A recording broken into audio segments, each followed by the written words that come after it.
Hi,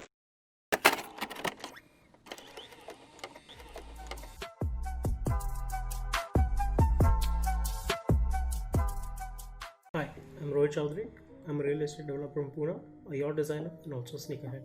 I started collecting sneakers in the year 2007. Like a lot of us, started with the Reebok G units. That was the first introduction to sneakers for me. After that was maybe the Air Force Ones. The Air Force Ones, the first time I actually saw the shoe was in the Fat Joe Lean Back video when he stepped out in the linens, and I've been hooked onto the shoe ever since. Another shoe that I really like, which is non-existent today, is kind of a bootleg Air Force One again. It's by this brand called Machiavelli. As the name suggests, it's Tupac's official brand. It was started by Paul Meltzer under the license of Afeni Shakur, Tupac's mother. Coming to my favorite shoes would be the Asics Gel 3 24 Kilates.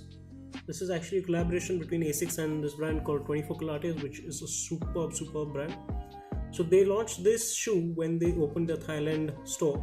It actually takes inspiration from this super luxurious train that travels between Thailand, Singapore and Malaysia. It's called the Eastern Oriental Express.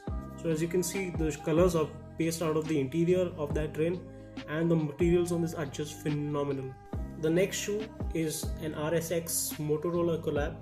This was something that Puma India had on their website, and this is something that I got for real cheap because it was on sale.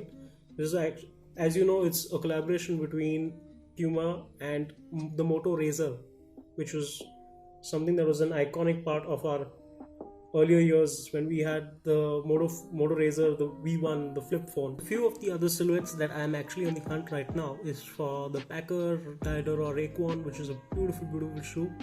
The other is the Asics Wasabi. Again, Asics has a string of amazing collaborations. May it be the Wasabi, may it be the Koi, either one, the orange or the red. My personal favorite is the orange. The other shoes that I really like are the Diadora, the Giallo.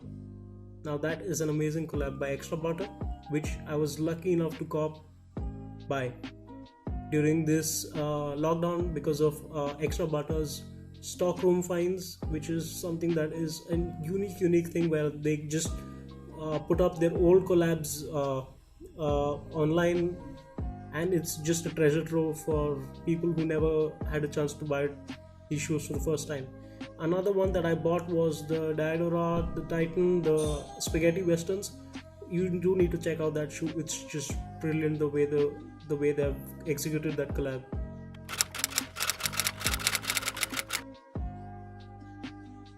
Me being in the industry that I am, I don't really get too many opportunities where I have a chance to wear streetwear. What I do is I'm a huge fan of handmade khadi shirts, so I will wear those with a nice denim, and then I'll rock sneakers. In 2014 to 16 was a phase that I had a lot of streetwear, especially Stussy. I was a huge Stussy fan at that point in time, and I have picked up a lot of stuff from Stussy at that point in time, but right now all that stuff is what I usually just wear to the gym. The best way to educate yourself is just to read up on blogs, follow there are a lot of beautiful podcasts out there that give a lot of data. You could follow Sneaker History, shout out Nick Engwall, which is an amazing podcast where they discuss about sneakers and the histories and stuff that you wouldn't even have an idea of what went down in the whole process behind the shoe. I mean, they really get down to the details when it comes to the facts. The Indian sneaker culture is still at nascent stage, but in the last couple of years, the way it has bloomed is amazing, is what I would say. I still remember it in 2015-2016 is just about when Veg Non-Veg had started. Before that, it was just people on Instagram doing their own thing, but Veg Non-Veg really did some amazing things in terms of gathering people together, talking about their stories. Shout out to them for the VNV stories concept that they had, where people from all over the country could get to know about more sneakers, different aspects, different shoes. It was really amazing, and something that was really out of the box at that point in time. At what sneaker culture is growing in India is, like I said, is phenomenal, and you can see that in the community as well. The drops that are happening here, the events that are planned or will happen, or even that did happen, like sneaker pimps and all these events, are just going to increase the whole fan following, is what I could say further.